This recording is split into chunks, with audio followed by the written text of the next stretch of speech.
So I wanted to talk about a couple companies that Wall Street owns. That is, and when I say own, like Wall Street owns a lot of pretty much every company. BlackRock, Vanguard, State Street are responsible for a majority of shares in a lot of companies. But let's just look at. I wanted to look at a few that are specifically like overweight, and they have been for a while. So Chipotle and Texas Roadhouse are two that really stood out to me when I looked at institutional ownership. And what institutional ownership is a hedge fund or Wall Street. So technically it's smart money. They've held these for a while, but the amount they have is almost, it should scare you to an extent of how much ownership they have, because money is power. Ownership is power. If they own over 90% of a company, that's like a green flag and a red flag for me. A green flag meaning it's investable, because they own 90% of Chipotle. Out of the 27 million, they own over 90%. Out of the 27 million shares, I believe, they own 21. So it's quite crazy that they own that much of Chipotle. Now, you do have some insider selling, insiders being people that own the company, but that's a different debate. I just wanted to look at companies that have performed way over the S&P 500, companies that have destroyed, and then the thesis on them. Wall Street owns 90% of Texas Roadhouse as well, or 89%, give or take roughly. It changes. I think that's, don't quote me on that. It might even be in the 90s now. It has increased.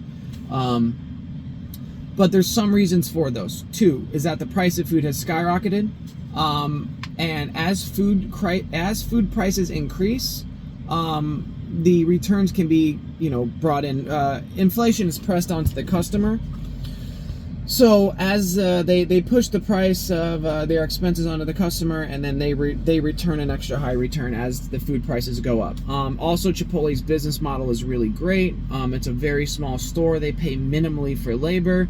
They're automating the labor. So there's I can go ... and name a few PowerPoints. Now, its valuation is just astronomical compared to the historical average. That's just something that I'm not really going to touch on. I'm not saying buy or sell it. I'm just simply speaking a thought process of why they're holding that much. Texas Roadhouse, it's very similar. They use a lot of different cuts of meat, and then they'll say sirloin, but it's really, basically they use cheaper cut meats, sell it as higher cuts. They have good margins. It's actually a good restaurant. I mean, for the price you're getting, McDonald's is $15. You can go to Texas Roadhouse for $17 or even less.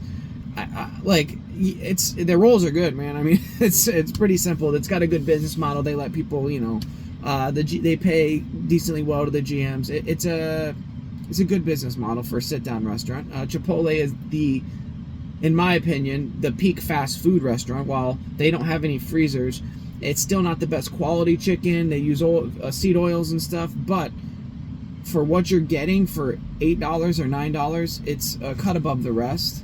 While they still maintain increased growth, low debt, really small store per square foot, high sales per. It's like all good things that you want to hear a long-term investment thesis. So I just wanted to. That's why Wall Street, in my opinion, owns 9 out of 10 shares total. They own 90% of these companies. They're betting on them. It's something that you can check and look in on. I just wanted to make a quick vid on that one.